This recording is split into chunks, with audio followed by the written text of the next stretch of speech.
Welcome to this week's episode of Vulnerability Rocks. This week, my guest is Ryan, and Ryan Ridgeway is a motivational speaker and a mental health first aid trainer. I came across his page on social media, and I loved the fact that he was so open about his journey and that he is so passionate about helping other people now in the wake of everything that's happened to him and everything that he's learned from that. So I'm really excited to have you here today, Ryan. Thank you very much for coming. Thank you for inviting me. Really appreciate it.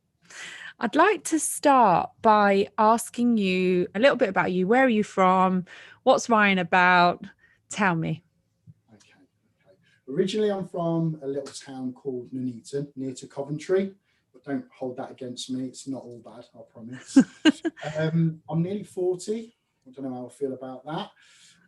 Easy, I'm 39. There's nothing wrong with being nearly really? 40. Oh, okay. Well, you don't look it at all. You go easy over there, you. If you're happy about it, then maybe it's not so bad. I'm told it's not so bad, that side of things. And I've had a pretty interesting journey with regards to my own mental health and mental illness, which I didn't know that's what it was when it started at the age of 12, and a lot of that was kind of unnecessary suffering. So it's been a long and interesting journey, and now my whole life is dedicated to mental health and talking about it openly, honestly, and helping other people have a less difficult journey with regards to their mental health. I've had 2 professional cage fights, which were really good. I'm looking forward to my retirement fight, hopefully this year. COVID allows it.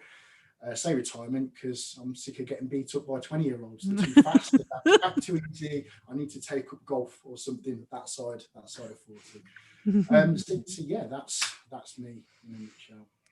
And tell me, do you have a formal diagnosis? Before we go into my sort of questions and me being curious about your story, what is your diagnosis? My diagnosis is obsessive compulsive disorder. It's an anxiety disorder. I only got that 3 years ago, having did my mental health first aid qualification, starting to connect the dots for me personally. So I originally was diagnosed with anxiety, depression when I was 19. And it was a kind of misdiagnosis, really, because OCD wasn't as recognised back then as it is today. So my correct and absolute diagnosis is obsessive compulsive disorder. So you were misdiagnosed for how many years then? About 20 years. So 19 was depression. A couple of years before that, it was generalised anxiety, GAD, and there was a big gap in the middle of that because it wasn't, it didn't really fit, didn't really feel right. And 20 odd years ago, mental health was so different to how it is now, how it's talked about. Back then, it was a level of stigma where it's asylum, straitjackets, electroshock therapy, medication straight away. And it just, that journey of recovery, that diagnosis back then, it never felt quite right. It didn't really improve my life. So yeah, last 3 years, I've had the best mental health I've ever had because it started to piece together and make sense. Mm-hmm. And I'd just like to go back to the diagnosis. And the reason that I'm sticking on this is because I feel it is generalized so much and thrown around in casual conversation, by me included, in my conversations. Oh, you know me, I'm so OCD, everything's got to be really tidy. And the stereotypical OCD is someone thinking that their house is really clean, they line up their shoes, and maybe their wardrobe's color coordinated, right? And I want to spend a minute on this before we go into your journey, because I feel it's really important, because by being so casual about this in our day-to-day language conversations and laughing about the fact that I'm so OCD because I like my plates stacked neatly and tidily can somewhat minimize the reality for someone like yourself who is living with a condition like this, that from the little I know, and I'm about to find out more, it's far from that, right? Yeah, absolutely. Almost those typical traits and behaviours when people say, I need things in a certain order, I need things organised or tidy. That's a good day. That's like a happy day when the OCD isn't really impacting my life in a negative way. So, it's quite nice being organised and get everything done in a certain order, being early for everything or overly early for everything. There's some of the nicer to have behaviours, but then there's the other side of it that people don't really see. So yeah, there are some key or typical behaviours of OCD, or can be, but that's a good day. That's a nice. But I also feel that perhaps it's also used for people that don't have OCD, and that they sort of frame it as OCD. And this is kind of the point I'd like to get across as we become more educated about mental health, and that the language that we use is really important, and when we use it, and that by using it we could actually be minimizing someone else's reality. And I feel quite passionately about that. Somewhat, for example, I have bipolar, and sometimes people will say, because the weather was sunny one minute and raining the next, oh, the weather's got bipolar, or because someone's happy and then just sad in an instant, oh, you haven't got bipolar. And it's just not to me, but I hear it around me. And I just think I know that mental health conditions are far from these type of superficial throwaway comments, right? Yeah, absolutely. And I mean, some of those comments, it wouldn't offend me. No. I'm almost glad that we're openly talking about it, even if the conversation by people isn't that accurate. At least it's being spoken about now, and people are aware of bipolar disorder, OCD, whereas maybe 20 years ago they wouldn't have even been familiar with those terms. But yeah, that use of language incorrectly, it could kind of it could offend, it could support someone's self-stigma, it could encourage them to withdraw and not want to reach out and talk about it. So yeah, when it's thrown around in I don't want to use the term light-hearted way, I think for someone who does truly have that diagnosis, it can have a negative effect for them. And I think it just sort of underestimates what it looks like. So this is what I'd like to get into with you. So living with this diagnosis of OCD, can you tell me at the worst point for you, what was a day like for you, and how did that affect your life? At the worst points, it was housebound through ritualistic behaviours. It was trivial behaviours such as, and these are some of the typical behaviours people might be familiar with: switching a light switch on a certain amount of times, touching a point in the room, having a certain order of steps or counting and steps. And with the intrusive thoughts that go with that, it's not just this absolute need, this desire, this compulsion. You've got to do that thing, whatever it is. With my OCD, it was intrusive thoughts such as a catastrophic output or event if I didn't do it. So, for example, when I was younger, it was turn the light switch off and on a certain amount of times, otherwise your parents would die. It was usually when I was a child attached to something happening to someone I loved. So then it adds something more sinister to it. It's not just like, oh, I don't really want to have to do that trivial thing. It's like, I've got to do it because this may happen. And if that doesn't feel right when I've done it, then there's that repetition. I need to do it again. It's that feeling of, no, I need to do it again. It didn't feel right. There's still this feeling here that there's going to be some catastrophe at the end of it if I don't complete it in a set pattern or way that, yeah, okay, that feels like I can move on now.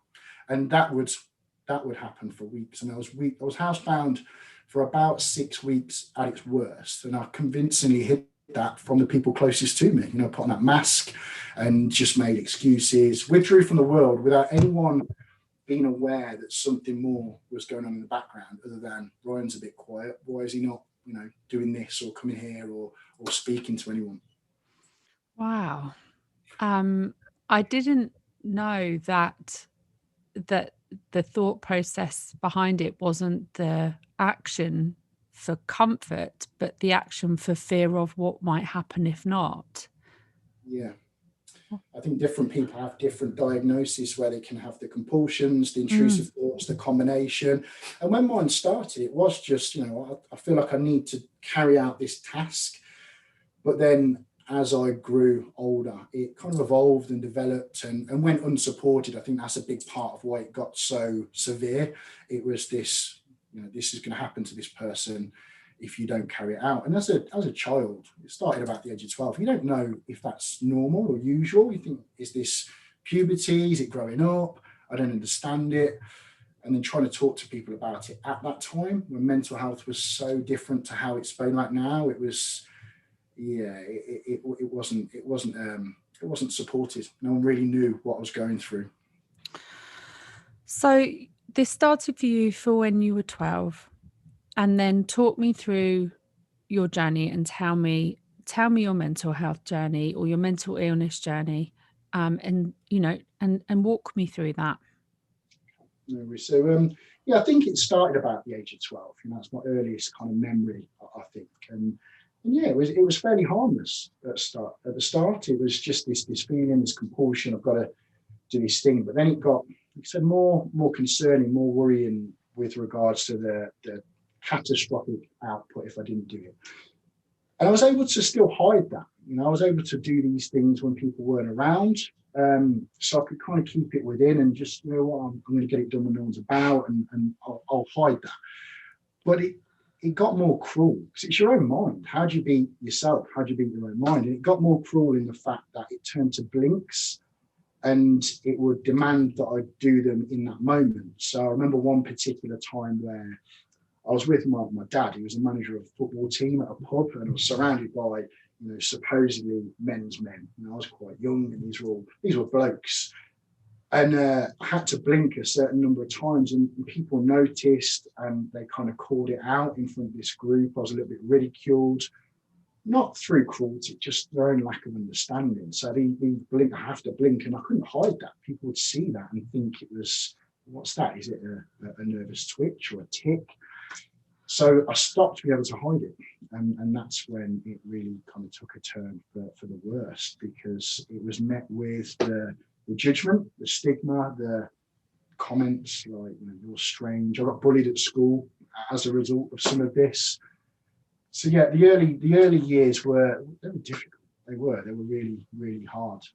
And which is why I do what I do now, because most of that suffering wasn't necessary. Most of that suffering was through a lack of awareness, a lack of support, not finding that journey of recovery, and through the comments and the isolation, the bullying, all the things that went with that. Because at that point, you were just a strange kid. You were the odd one, if that makes sense.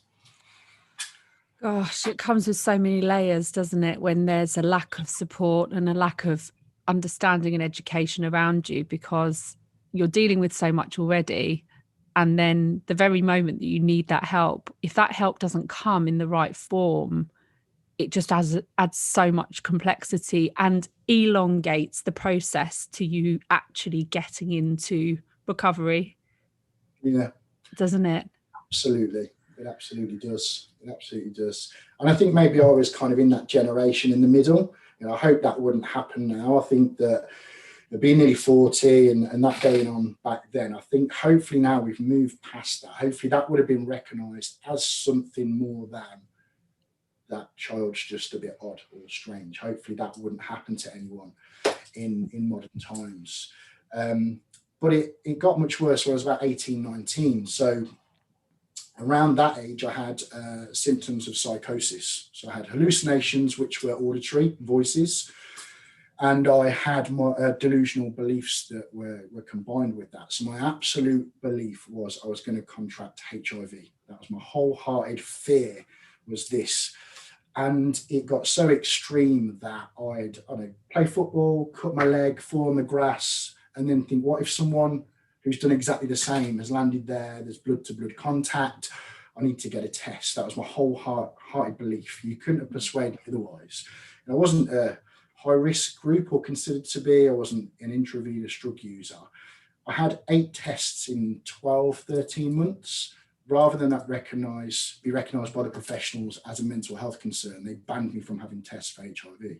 And when I say banned, they can't actually ban you, but when you go to the clinic and you get these faces, these shaking heads saying, you've got to stop doing this, wasting resource, why are you back here again? That's as good as a ban, Yeah. You not want to go back.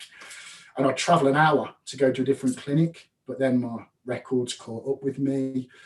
Again, hopefully now professionally, that would have been recognised as a mental health concern. What's the driving factor here for this behaviour? Yeah, rather than this is problem behaviour. Yeah. And I completely agree with you.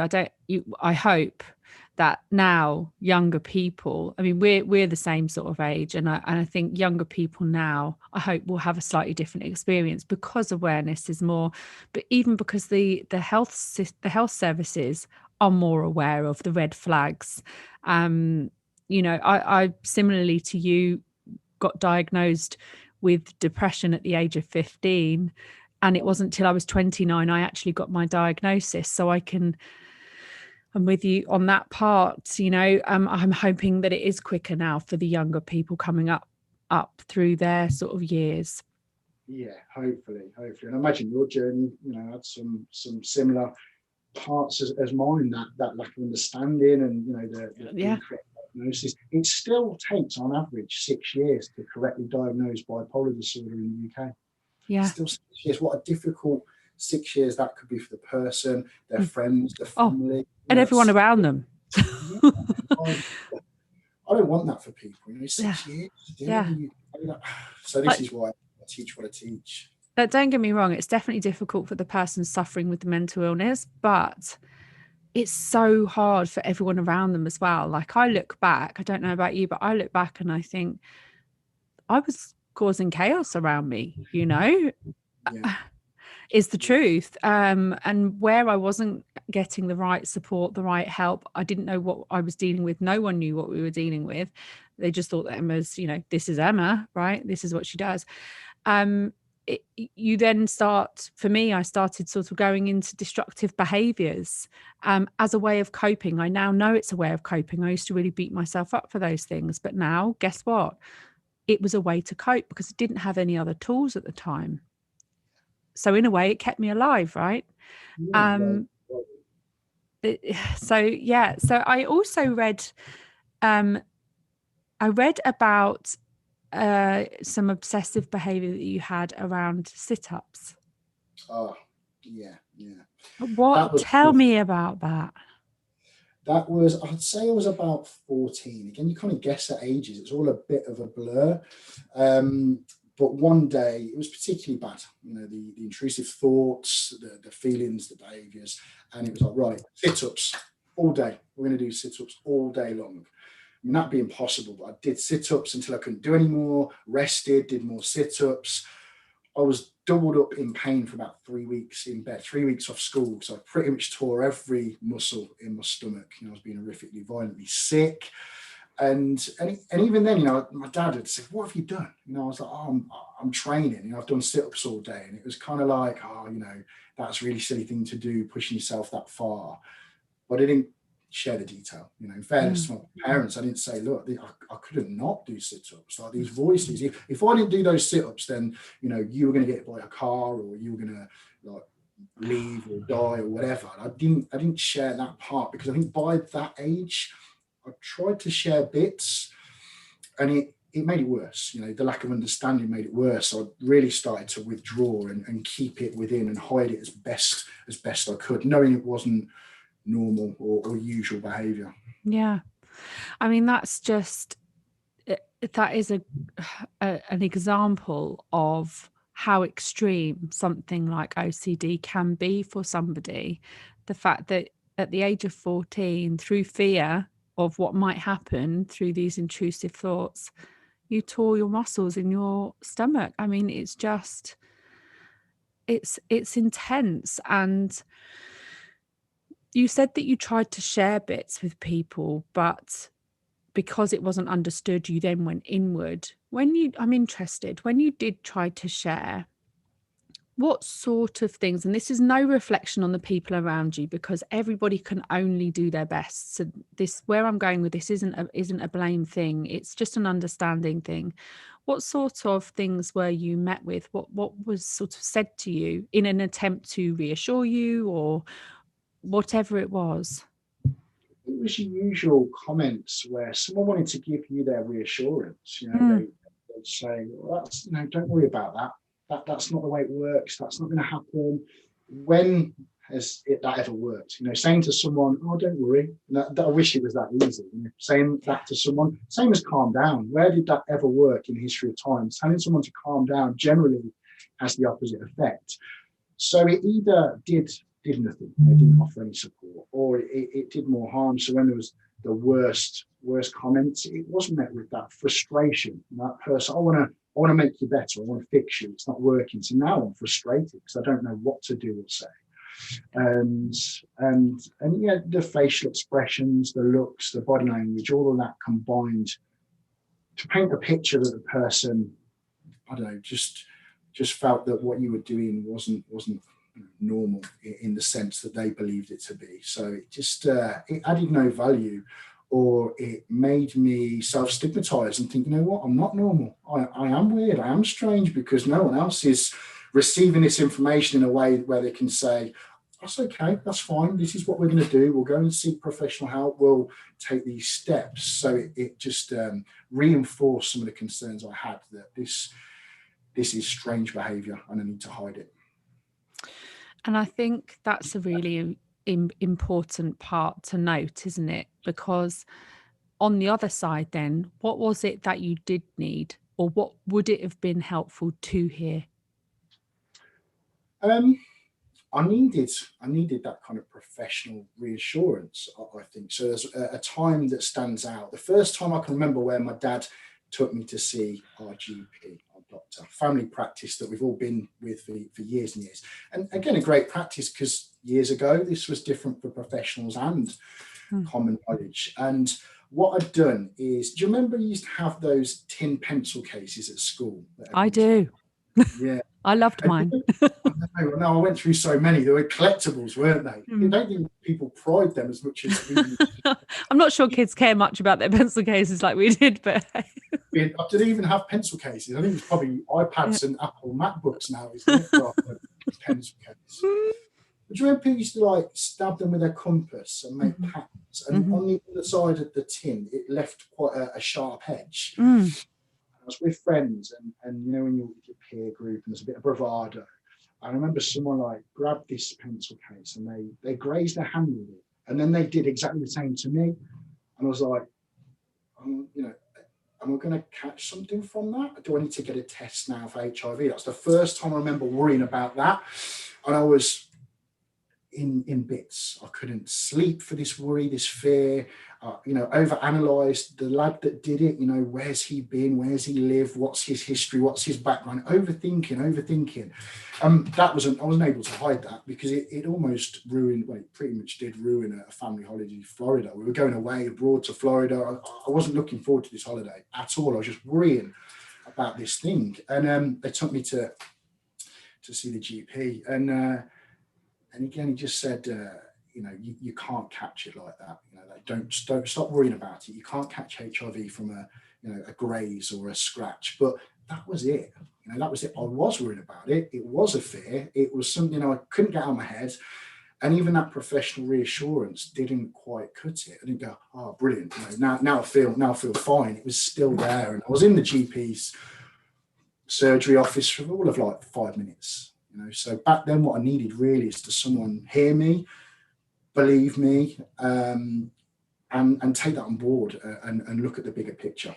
And then walk me through to when you got diagnosed. So how did your journey then carry on from this, which is heavy for a young person to be dealing with, and essentially you ended up dealing with it on your own, because you went inward with it, right? And so how did you then walk me through to how you got diagnosed finally?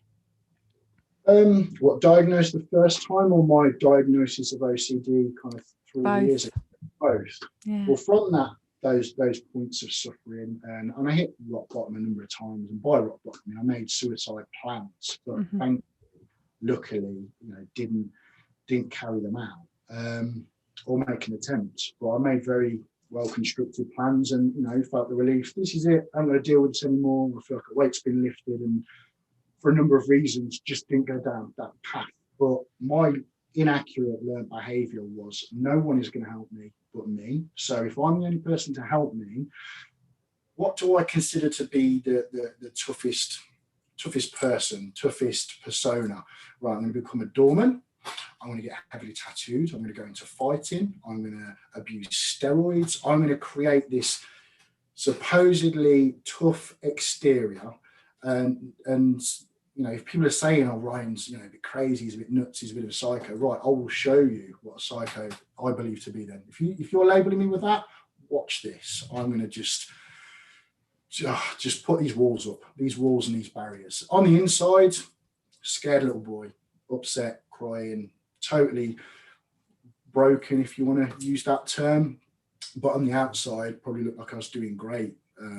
Bought my first house in Bournemouth when I was 19, had 2 cars, was working the door, was regularly in Ibiza, but it was all bravado. It was all fake. It was all false. You know, I was hugely unhappy, but on the outside, I just created this wall, this barrier. Mm-hmm. It's a defense mechanism, though, right? Yeah. To try and keep ourselves safe. And we can, I hear that you said that you abuse steroids, you know, and I think it replaced the word steroid with any other thing: drugs, drink, work, sex, alcohol, you know, working out, steroids. It's for me a way to numb and run, I call it. I was numbing and running for years, me, different ways, right? Mine wasn't steroids, mine was other stuff, but in a weird way, I think it saved my life, because I didn't know how else to cope with how I felt, or these immense feelings of loneliness and isolation that I really felt inside. I don't think I knew how else to deal with that. So you start building these other things and consuming these other things, right? To help, to numb, to cope. Yeah, that's it. You find other coping strategies, don't you? Like to numb and cope and survive. And that's where the training really helped me. So I'd, you know, box and lift weights. Now I didn't have the education around the, you know, going to the gym, physical activity, it produces and releases serotonin, one of the happy brain chemicals. So I'd go to the gym and I'd feel better, but I didn't know why. But then that became destructive as well, because I was like, right, if that's the only thing that makes me feel better, I'm going to do so much of that. I'm going to go to the gym even when I'm exhausted and I don't want to go. And that became my method of self-harm. You know, if bad days, I'd go boxing and I'd just get hit. I wouldn't defend myself. My intention was to self-injure, self-harm. Again, on the outside, it would look like I was really tough. Ryan's really good at this because he doesn't care about getting punched or hit or injured. But on the inside, my intention, you know, it was a method of self-harm. You know, it wasn't like the ones we know a lot about, such as maybe cutting and burning. It was that. It was something that you wouldn't have noticed unless you'd have actually asked me and checked in and said, are you injured? Because you just seem to get beat up a lot then. You didn't really defend yourself. And at that point I'd have shared, I'm having a terrible week with my intrusive thoughts. I just wanted to feel pain. I wanted to get hit. It's interesting, this sort of self-punishment as well, when our thoughts are really overwhelming. I've had moments where I don't really like to call them craziest moments, but craziest moments, right? And I have been smashing my head on a wall, on a floor, and I felt good. If that makes, I know that will probably make some sense with you. It absolutely makes a lot of sense to me.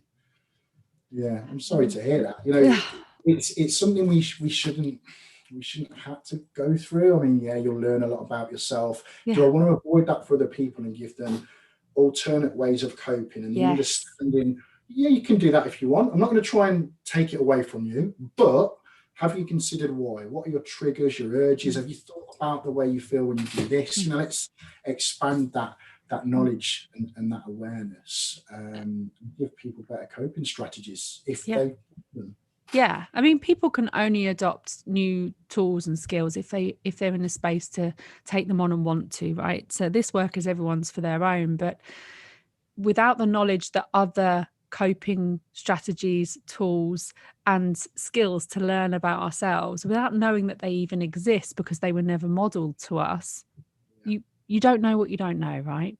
Yeah, absolutely. So yeah, it was a whole blur, ups and downs. Started my life over more times than I care to remember. Like, my friends would joke, "You've lived everywhere," and it was because each time I was trying to run away and find peace, and I was never going to find it by changing location, you know, by going abroad for a season or moving to Manchester or Bournemouth.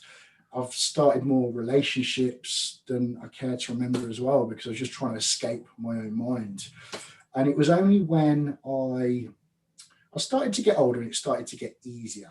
I did start to look into and research, you know, anxiety, what's that? And I suffered with panic attacks for a while. So I thought, right, let me educate myself in a proper way, not Googling it, because you know, when we Google anything, it's probably going to come up with something inaccurate. So as I got older, I learned better ways of researching and finding true information. But it was only when I did my mental health first aid qualification that I really connected the dots. And I was like, I think that might be what I've been suffering with. And I found a great GP, you know, with a modern approach to mental health. I booked a double appointment so I could talk about the whole journey rather than this 8 minutes on average that we get, because they want to keep to schedule. And it was fantastic. He was like, absolutely, evidently, you've been suffering with obsessive compulsive disorder. Let me send you to secondary care for diagnosis and therapy, medication. And in the last 3 years, I'd say that's when I got diagnosed, 3 years ago.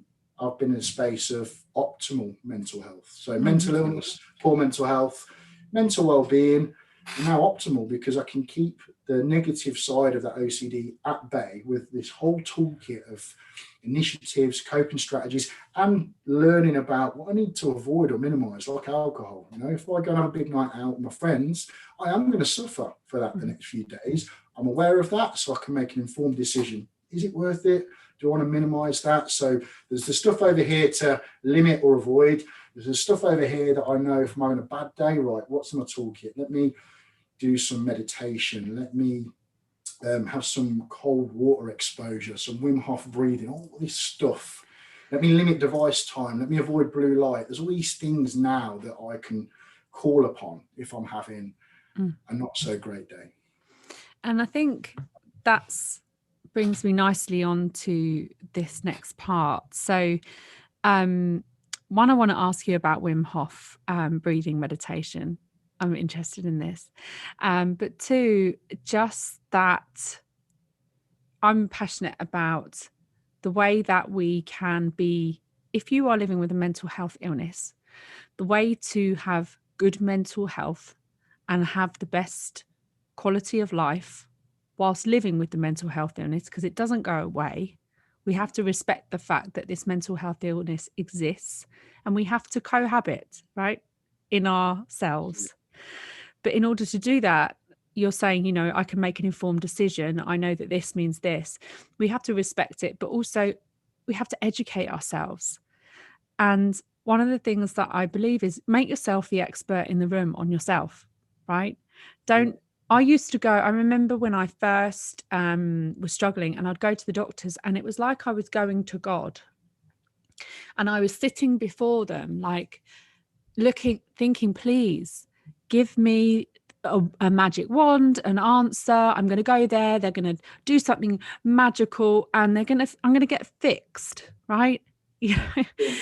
And anyone that is at the beginning of their journey of realizing that they are struggling with a mental illness and that they need to do something to have a better quality of life, you don't just get rid of a mental health illness, but we can certainly live a good life.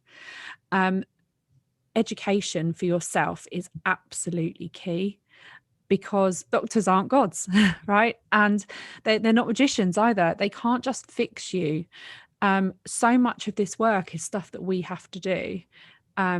And education is massive and self-awareness is huge. And by doing those two things, we automatically start to build a big toolkit that we can fall back on and be resourceful and be resilient alongside living with a mental health illness, right? Absolutely. I couldn't have put it better myself. I completely completely agree. Everyone's journey of recovery might be different. What I need or works for me with my OCD might be completely different for someone of the same age, same background. Their coping strategies, mechanisms, initiatives, their behaviors, they might be completely different. So there's no absolutes with a mental illness. When people say OCD is or bipolar disorder is, no, it can be, it might be, it could be, because we're all unique, we're all different, and how we live with that, or it lives with us, could change over the course of our life. My coping strategies might no longer work in 5 years. I need to learn something new. So it's a constantly evolving, changing thing. And like you said, there's no magic wand. There's no cure that the doctor can give. There's a bigger task ahead for anyone suffering with their mental health than just being good at taking tablets. That is not a journey for recovery. There is all of this other stuff. There's so much work to do, sadly, but we can make that easier for each other with kindness, with understanding, with no judgment and no stigma. That journey could be much easier to find than it probably was for me or you. Yeah, completely agree. And the other thing is, we might have, so say I was sitting here with a diagnosis of OCD as well.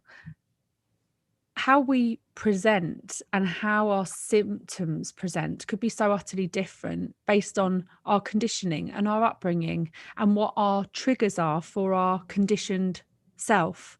So what I've gone through in my life is going to be very different to what you've gone through in your life. So therefore your conditional triggers are going to be completely different to mine.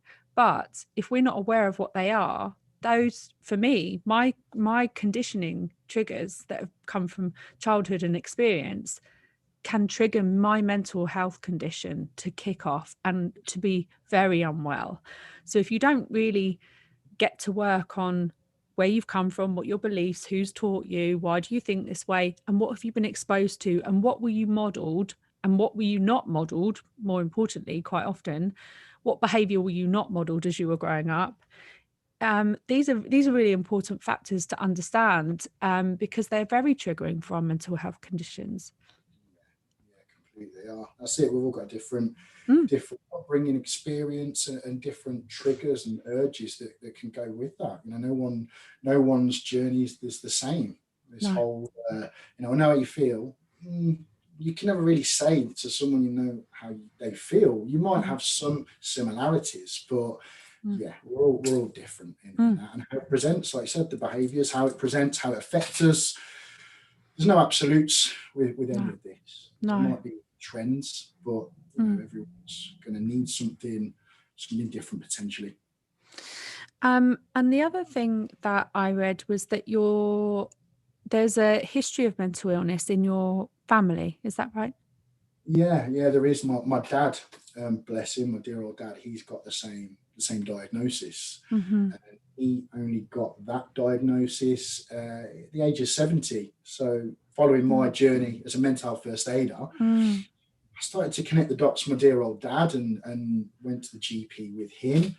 And he's the happiest I've ever seen him. Like my mum will say, he's the happiest husband I've ever had. And that breaks my heart that in his 70s, only in his 70s did he reach that space. He should have been in that space, a long time ago. So hopefully that generational gap in understanding, hopefully that's beyond us now. That's gone, that's behind. But yeah, he's got the same diagnosis. And the beautiful thing, I can completely understand what you're saying. It breaks your heart because he didn't get that diagnosis till he was 70, and you can't help but look back and think on the years that it could have been how it is now then, right? Better for him. But at the same time, that's kudos to you really for stepping into your stuff and owning it and doing everything that you do, because now not only are you helping yourself and so many other people, but you're actually paying it backwards as well. And that's amazing. Thank you. Why wouldn't you want to do that? For friends, family, anyone that reaches out that's having a difficult time of it, a bit of kindness and understanding. Why wouldn't we want to help each other live happier? Just by sharing our knowledge and giving that non-judgmental ear. So it's great and heartbreaking both at the same time. he was of that generation where you don't talk about mental health. You pull your socks up, you man up. What is a man up, by the way? Is it like a star? Like, have I just done a man up? Is this one there? Like, I don't know. If you're listening to this, he's got his hands up spinning around on his chair. You can't, if you're listening to this on a podcast, but if you're on YouTube, you can see him. But no, I get it. This man up thing, just needs to go in the bin. It's the pits. It is. Absolutely. It's the pits. Yeah. He was of that generation. My granddad would have probably give you a clip around the ear for even suggesting that you felt troubled mentally, and you know, it has come a long way. I think we've still got a way to go, but it's heading in the right direction with this now. You know, you kindly invited me to come on this podcast and talk about it. You've shared your journey openly, and I fully admire what you do. So hopefully with great work like this, that work is a passion, great passions like this. Yeah. You know, you're leading the way in breaking a lot of this stigma and judgment down. So, you know, again, hats off to you, full respect. Thank you. Yeah, it's people, isn't it, being, and it's not for everyone speaking openly like this. And I think it's important to say that everyone should do what feels right for them. But if you feel called to share your story and step into that, don't underestimate how many people you will help. And whether you get that feedback or not, I promise you, for every time that someone shares something, it normalizes it for someone else. And in normalizing it, we bring people out of the shadows and out of shame and into being. And in turn, they then can have the space to go and find the help that they need, rather than going inward and struggling for years upon years, you know. So also, I've been reading about Human. Oh, yeah. So tell me about this. Yeah, Human, it's a men's mental health support group. It's via Zoom at the moment because of COVID. So it's a space where men can meet. For the first half an hour, you can just share anything. You know, it just goes around the room. It's raised hand for sharing. And you can just talk about anything that's troubling you, with the view that it's early intervention that can lead to prevention, you know, unraveling some of these concerning thoughts, feelings, emotions, rather than keeping them within, and encouraging men to talk, because sadly men still aren't great at reaching out. That's what the data and the statistics show. It's started by, or supported by Bill Nye, who was in Love Actually, and River Hawkins. Mm-hmm.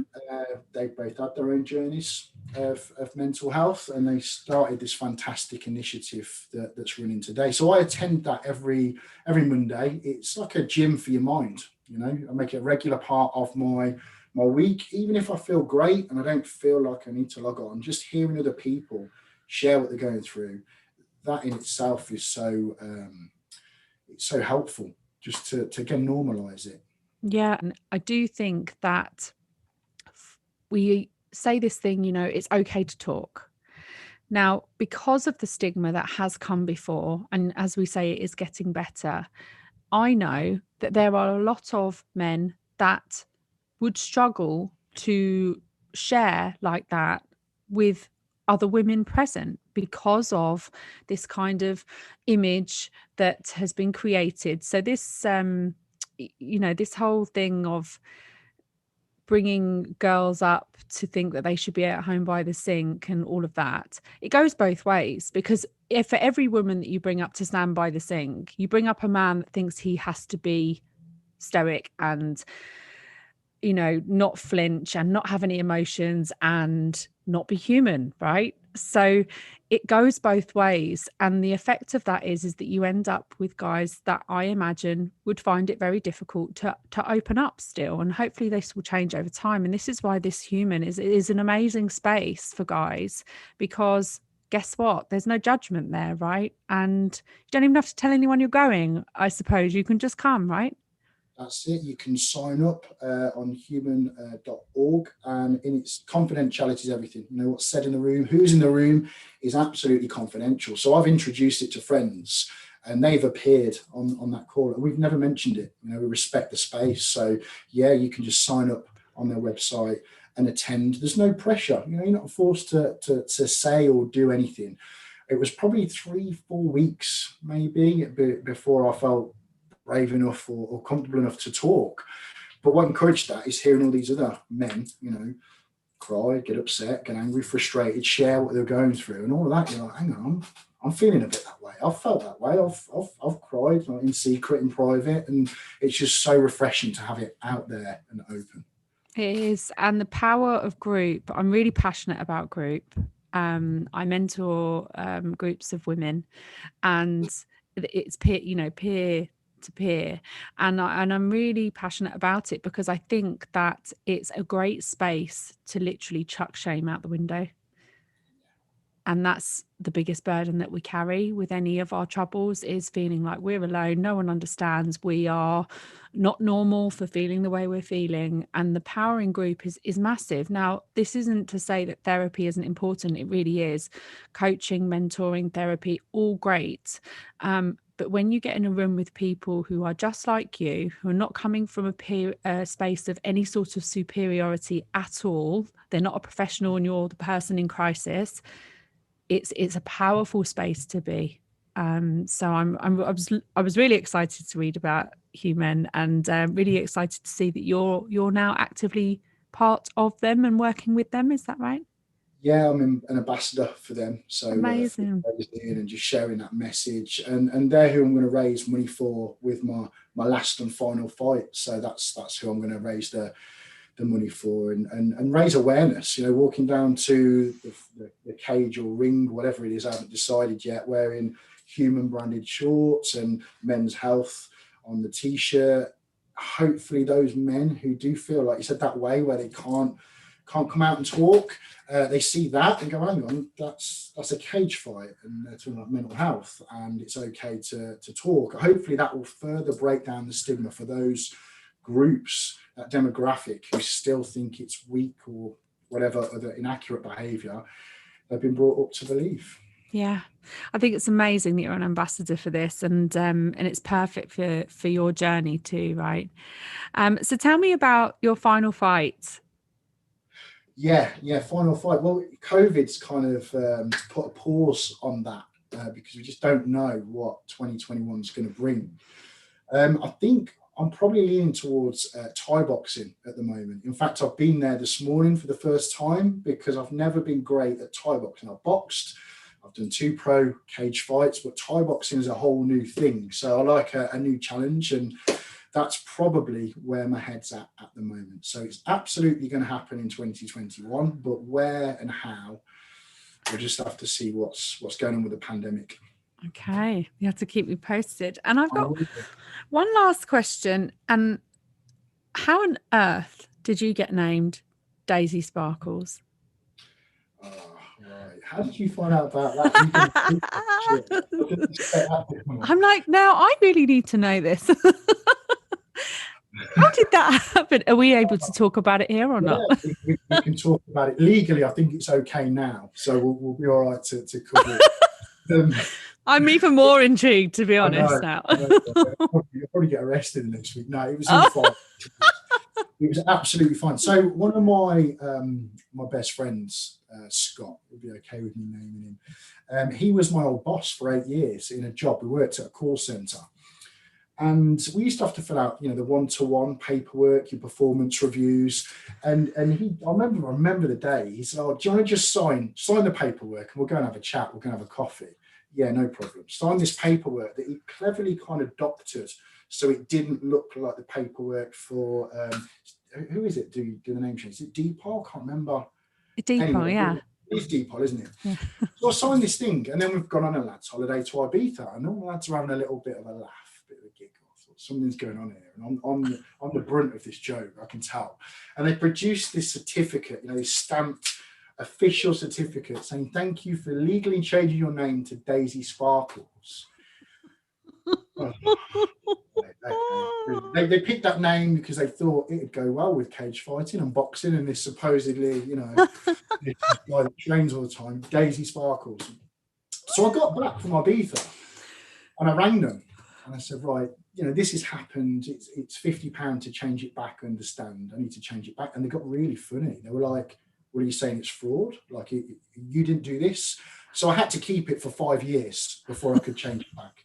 That meant a change of passport, a change of driving license, official doc, even my lanyard at work, because I still worked at the same place with Scott, had Daisy Sparkles on it.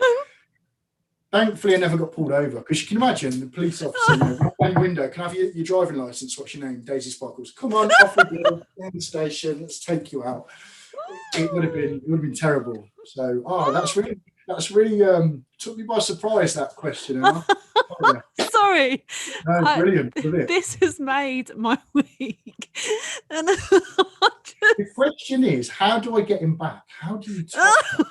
Because I'm going to try and get him back at some point, but I just don't know what's more extreme than a name change. I don't know. But what I do know is you've absolutely made my week. I was like, how on earth did he end up with the name Daisy Sparkles for years? How did that happen? So thank you for telling me. And these are all little parts of our story, and some of them are super sad and super challenging, and some of them are funny, right? And and maybe Daisy Sparkles suits you. Maybe it does. Maybe I'll get back to it. Who knows? Even now, when I go abroad, there's that kind of nervous moment when I'm going through passport control and security, thinking, is this going to flag up? Is it going to come up? And paperwork sometimes says, have you ever been known by a different name? Like when you take a loan out, and like, Daisy Sparkles, yeah, brilliant. It's just like, it's because I love that this has become a permanent thing in your life. Yeah. Gosh. Well, we have to have moments that we look back and despair on, and not have to, but sometimes we do, and sometimes we have moments we can look back and despair on in a funny way. And I think they've got quite a good sense of humor, your friends. Yeah. And I think they were quite brave. They're still my friends as well. That says a lot about the friendship. We're still all good mates. So that's good. That's a sign of a solid friendship, that if someone can change your name and then you're still friends afterwards. So tell me where we can find you. You can find me as voice_for_mental health on Instagram. My organisation is called Mind Health Solutions. That's who I teach mental health first aid on behalf of. And that's pretty much where I'm at. Just want to raise awareness, raise awareness, keep doing podcasts and wellbeing initiatives and anything and everything to talk about mental health. As you said earlier, if someone sees this podcast or here's something about mental health that's positive and it changes the trajectory of their life in a more positive way, they don't feel alone, gives them some guidance and some awareness, then what a great use of time. If one person sees or hears any of this, then it's great. There's any unnecessary suffering that's gone with mental health for your journey and mine. Let's get that less and less and less until it's fully understood. Yeah. So thank you, Ryan. Thank you for your time. Thank you for your honesty and your willingness to share. I'm just very, very grateful for you sharing and shedding some light on OCD. I've certainly learned a lot more about it today, and I'm sure that our listeners have as well. Thank you for inviting me. Like I said, I think that the work you do is great. Vulnerability Rocks is an amazing podcast. I love the one with Dean Clark. I also love the one with Josh Connolly. He's a great guy as well. So keep doing what you do and doing it as well as you do, because it really is amazing. So thank you. Thank you.